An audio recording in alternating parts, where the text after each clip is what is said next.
Welcome on into Daggerheart Characters. My name is Steve, and inspiration hit the other day. You can see, I'm sure, in the title.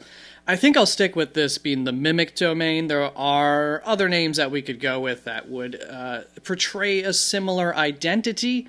But there you go. You can see my Mimic domain banners up there. You can see the logo, probably on the thumbnail as well. It's all about being a chameleon. It's more than just a chameleon. We'll get to the write up here in just a little bit. But yeah, very much about blending in, taking elements from around you and utilizing those, getting the most out of the world around you and your own experiences is a lot of what the Mimic domain is about. I think it offers some really fun potential. There are one or two mechanics along the way that get a little bit complex, but I think for the most part, I did a good job of turning some of these mechanics into things that will flow quickly in game. So let's start off here with the Mimic domain. Mimic is the domain of imitation and the fluidity of skill.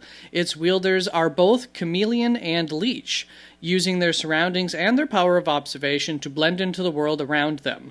Like a prism does to light, they take only so that they can give back to the world that they draw so much inspiration from. I added that last line in large part because, obviously, being a leech, you start to think blood domain, you start to think of something a little bit more evil than what I'm really going for in terms of leeching off of others. But there's going to be a little bit of an element of that as well as we go along.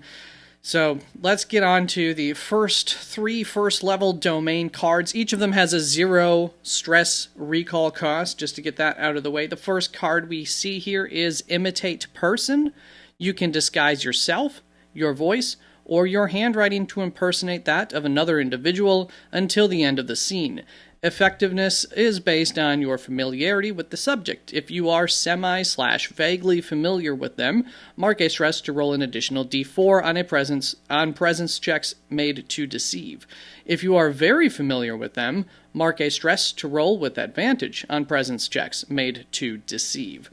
And I hope it's very obvious, made to deceive when you are disguising yourself, your voice, or utilizing your ability to adapt your handwriting to impersonate somebody else's handwriting, not just any old deception check.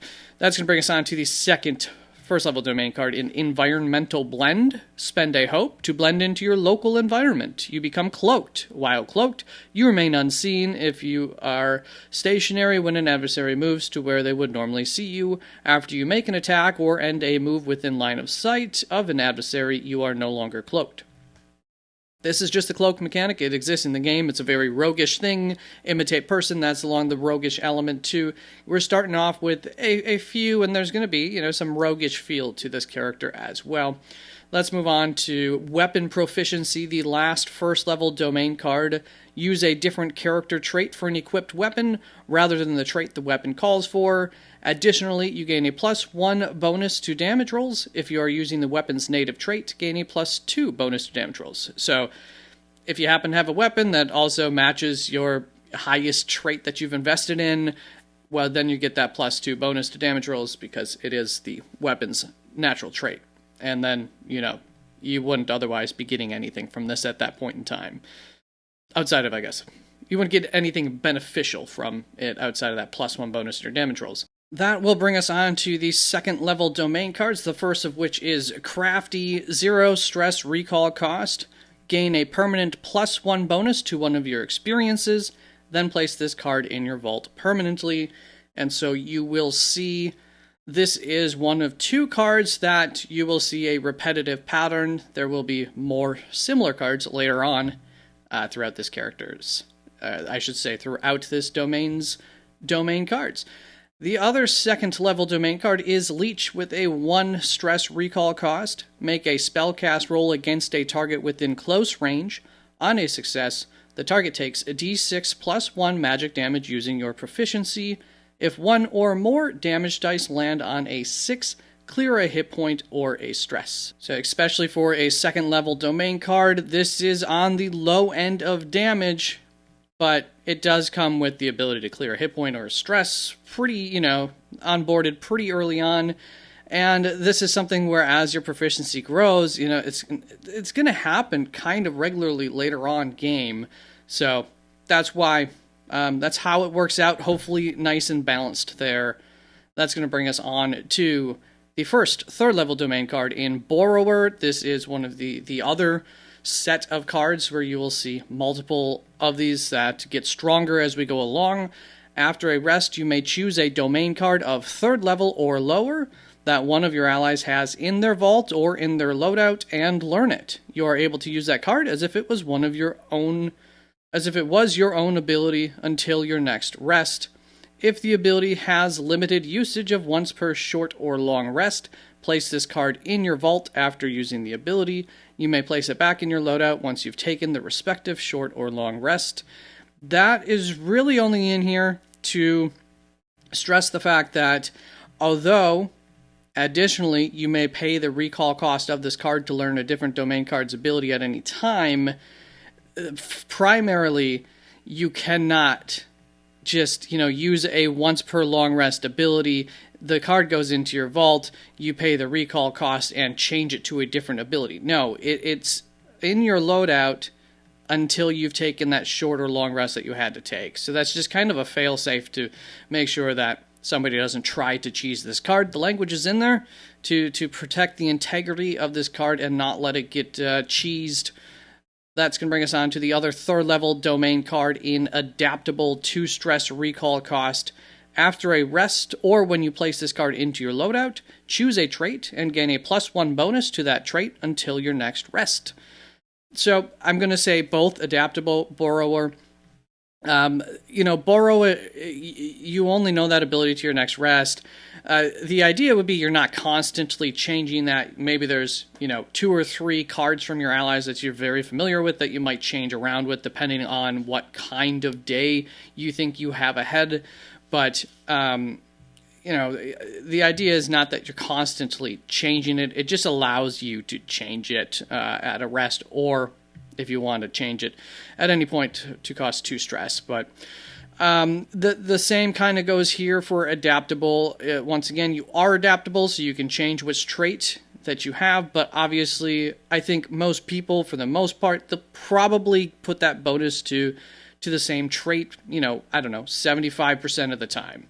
That will bring us on to the first 4th level domain card called Quick Study. 1 cost, stress recall cost. You are a quick observer of those in your company. Take a moment to describe how you are drawing upon an ally's experiences. Spend a hope to gain a +2 bonus to an action or reaction roll. At 8th level, spend a hope to gain a +3 bonus to an action or reaction roll. Just a little behind the scenes on this card. So once I got inspired, this was actually one of the first ideas that came to mind for what I wanted for this character, which was kind of a blank check of an experience. The problem with that is that just nullifies the other experiences that you have. If you can just spend a hope and get a +2 bonus to your action or reaction rolls. So then it was like, okay, well, we could use our allies' experiences. But then, now you've really got to start to be totally intimately knowledgeable about every other character around the table, or you're going to have to pause the game to ask, hey, does anybody have an experience that could help me out in this specific situation? And everybody's like, you could use this. The reason that experiences, one of your draw upon your allies' experiences, this is not capitalized. This is not specifically referencing experiences. Now, if a GM were to say that it must be an experience at their table, I would have no problem with that because that's kind of the idea here is that you are drawing upon your allies' experiences. But I do think, generally speaking, as long as you can come up with something that makes sense with that character and their types of abilities that they have, that's the idea here. So you spend a hope, you get a +2 bonus to your action-reaction roll, and you're not drawing, if they had invested in their experiences and they do have an experience that you're kind of using, but they have a +4 bonus, well, you're still just getting the +2 bonus. You're not literally drawing from their experience until 8th level, where that turns into a +3. So there's it's kind of a blank check of an additional experience that you get the minimum bonus for, but you do have to narratively explain away the specific way that you have studied your opponents, learned from them, and are now applying that into your current situation. That's going to bring us on to the other 4th level domain card. Love the name here, Disco Fever. Recall cost of 2 stress. Make a spellcast roll against all adversaries within close range. Once per rest on a success, your body becomes a dazzling display of flashing lights and color that temporarily hypnotizes targets you succeed against. That wording might sound familiar. While hypnotized, targets cannot use actions or reactions, and attacks made against them are with advantage.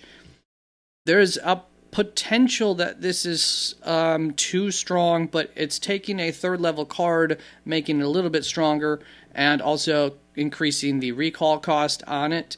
So I hope not, but it's possible that within close range, maybe that should be within very close range instead, would be a possibility, as is always the case with these things. If you guys have feedback, especially if you go ahead and you use one of these, you use this domain, I would love to hear your feedback on it, and anything that needed to be, changed in your game because it was too strong, or if there's something that is too weak. Let me know your thoughts. For your first 5th level domain card, we have Extra Crafty, 0 stress domain recall cost, because this card is one of those that goes into your vault permanently. Gain a +2 bonus to one of your experiences. So you see we're starting to be able to stack some of those experiences. One of the usages, or one of the archetypes of this domain would just be a highly experienced person, individual. You are going to be successful at a lot of things that you do. Maybe Bard-esque in that sense. That's going to bring us on to the other 5th level domain card, Cause Confusion. This is taken off of this is kind of a 4th level domain card that, Words of Discord. This is kind of taken a little bit from Words of Discord. So 1 stress recall cost. Turn an adversary within melee range into a mirror image of yourself. So it's very different from Words of Discord, but that's where we're going with it. Make a spellcast roll of 13. On a success, the target of your spell's appearance is indistinguishable from your own until the end of the scene, or if you choose to end the spell sooner. And here is how the mechanics of this work. You may spend a hope to alert your allies as to which of you is friend or foe. I didn't want to make it just automatic. You're going to have to spend a hope in order to make it so this does not essentially impact your own allies. The GM may spend a fear to end your adversary's confusion, essentially doing the same thing. They alert their allies, your adversary's allies, to the fact that they are friend, not foe. You are foe, not friend. And thus it is suggested for the GM not to use that fear until the mirror image person specifically has become aware of their altered physical state, which could be immediately. I mean, if you're doing this to a much taller creature, they're going to notice that their eye level has lowered by 2 feet, or vice versa. So, the more similar you are, the less likely that they'll know, and I think that the GM then narratively has to have something alert them to their confusion, something alert them to the fact that they look identical to you.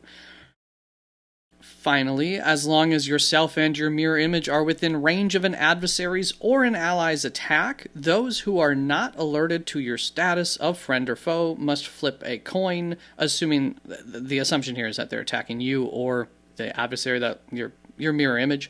On a tails, allies target you and or adversaries target your mirror image. So basically the adversaries target their friend or your allies target you if that coin flip is a 0, if you did not spend the hope to alert your allies that you are their friend and that the mirror image is the foe. The whole idea here was finding a way to do this without making it mechanically slow the table down. I think I ended up finding a way where the costs are appropriate, the risks, the upside, it's fun, there's some risk-reward pull to it, especially if you don't alert your allies, And most notably here was the big part of it.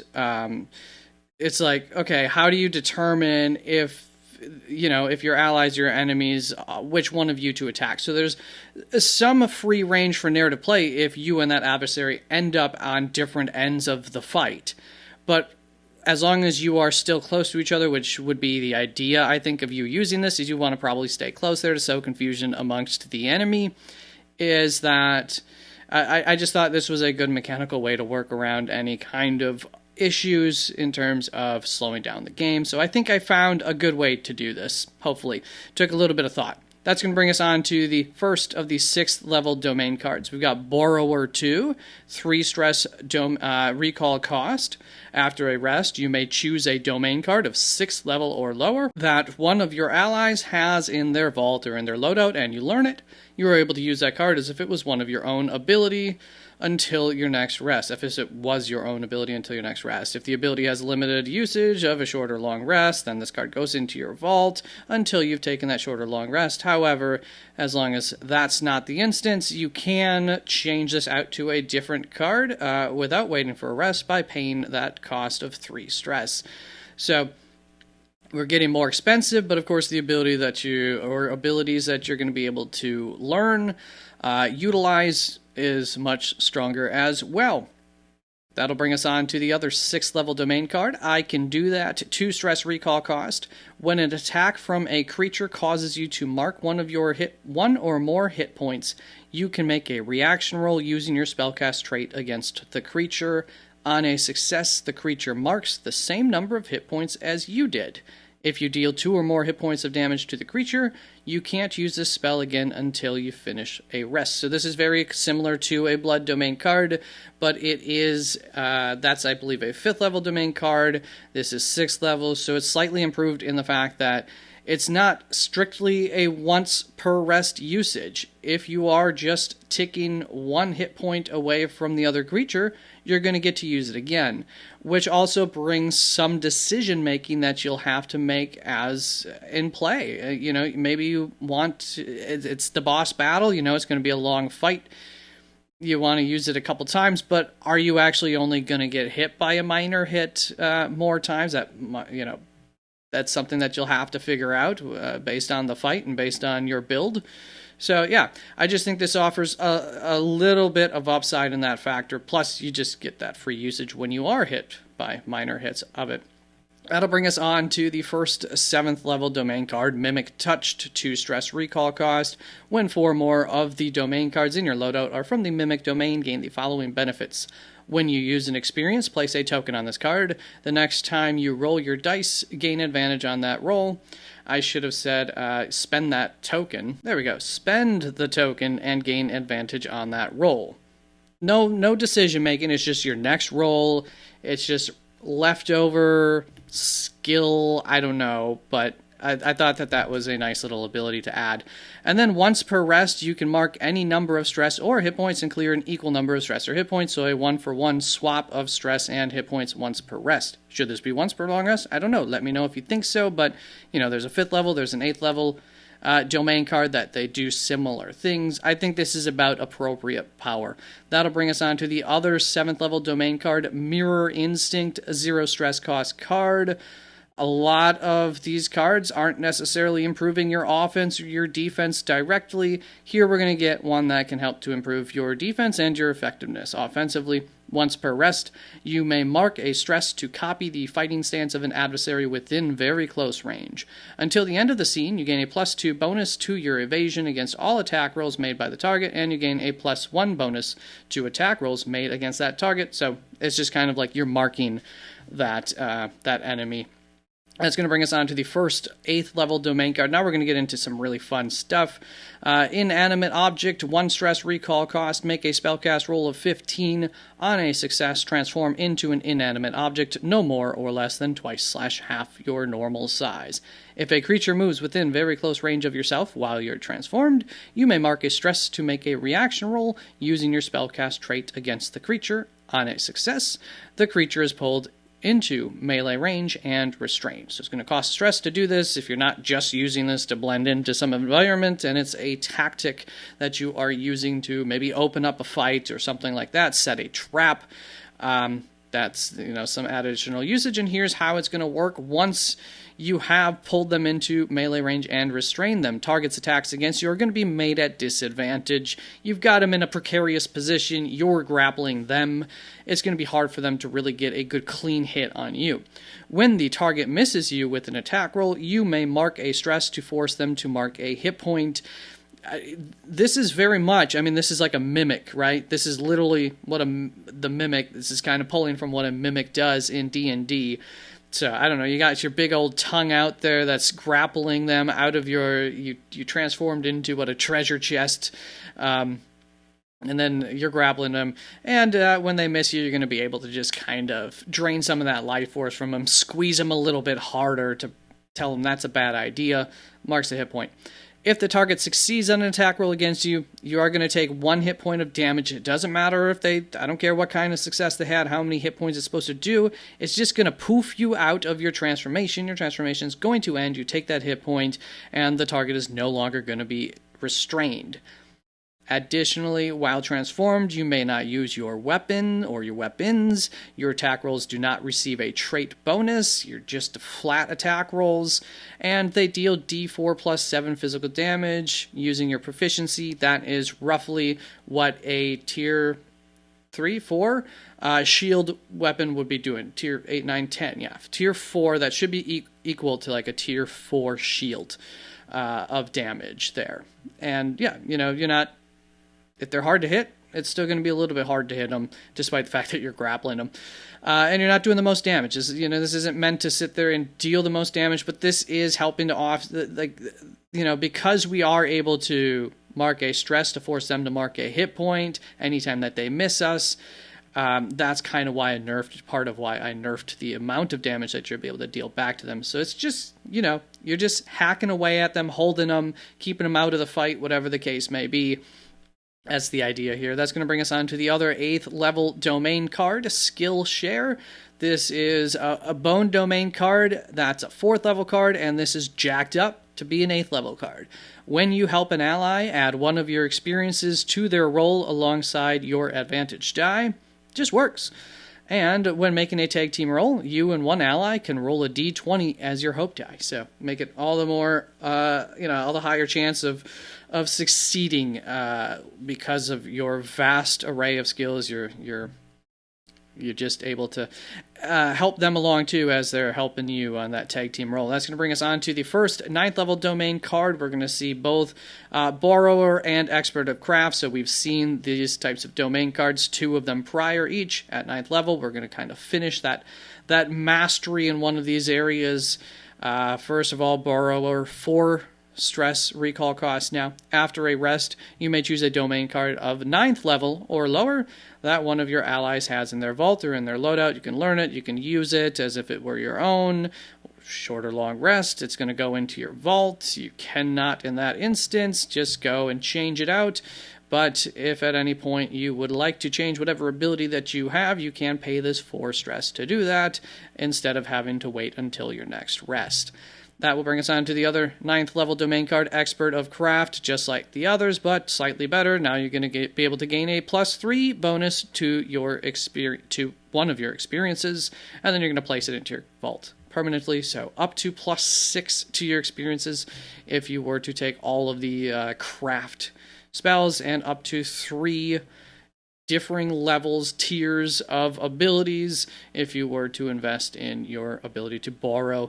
And now we're not even going to borrow from our allies. We're just going to straight up steal from our adversaries at 10th level. Talent Thief, 10th level domain card, 2 recall stress. It's expensive, and it's a really cool ability, and it's highly gated because you only get to try doing this once per rest. When an adversary within close range uses one of their features, you can spend 2 hope. So you're going to have to, you don't even get a guaranteed success here. You're spending the 2 hope regardless if it's successful or not. And you can make a reaction roll against the target. But you know what? Let's apply some experiences that make sure that this is a success. You can do that, hopefully, probably. So make a reaction roll against the target using your spellcast trait. on a success, they lose that feature and you gain it. So this is, you see some really cool boss level ability used, you say, I want that. And you literally steal that talent from them and you gain it. Change any instances of fear to hope and any instances of fear to hope if necessary. Work with the GM and how the ability will work for your character. There might be some kinks that you would have to work out in order to make some abilities actually work for you compared to how they work for an adversary. So that's just kind of in here to make sure that, hey, just make it work. This ability may only be used once on a creature. You can't steal more than one ability. You can't leave them void of any kind of, way to attack or anything like that. Plus, it's only once per long rest anyways. You may only have one stolen ability active at a time. You must pay the recall cost of this card in order to change out your active stolen abilities. So you could steal multiple abilities and just, I would just write down little cards for yourself anytime that you do steal ability. This is near the end of the game, most likely near the end of your campaign. So, 2 or 3 feels like it would be about max that you're ever going to get. And you may only use a stolen ability while this card is in your loadout. Just, making sure that you understand that. If you don't have talent, you don't just get access to these abilities all willy-nilly and then put this card in your vault. So, yeah, I think it's properly gated. I think it's totally fun. It's definitely strong, but there's no guarantee of you with a little bit of bad luck, you might never really get much from this. So, yeah. That's Talent Thief. I hope that it works out. That's going to bring us to the final domain card, 10th level domain card, Apex Predator 3, recall cost, stress. When you critically succeed on a weapon attack, you gain an additional hope, or you can clear an additional stress. Additionally, when you deal enough damage to defeat an enemy, you may absorb some of their essence until your next rest. Spend a hope to do so and gain one of the following benefits. So you spend a hope, you can gain a +1 bonus to your evasion until your next rest. You can roll a d6 and gain a +1 bonus to the correlating trait. If you roll a 1, this is just left to right on the character sheet. Agility, strength, finesse, instinct, presence, knowledge, but got it listed out here. And clear hit points equal to the number that they marked from your final blow. So once again, just the idea of leeching from them. So there we go. That is the Mimic Domain cards, the Mimic Domain. I hope that you like this. You can find, there should be a link in the description to this sheet. It is a Google Doc available for you to print out, make cards with on your own, etc. Utilize as you wish. I have not made a class with it yet. I'm really thinking it could make sense to just have one class where you get to just choose the other domain that you take. Based on your table, you could choose something that's going to fit in the best, fit in with whatever your vision is for this character. I think that could make sense for this type of domain where you're also going to be, kind of mixing and matching from your allies some of their abilities, if you wish to, of course, with those borrower set of cards. So yeah, let me know what you think of the Mimic Domain. I think this is something that does not exist as an archetype in the game, and I think it should. So thank you very much for tuning in. I hope you have a good one. Take care. Love you. Appreciate you. Bye-bye.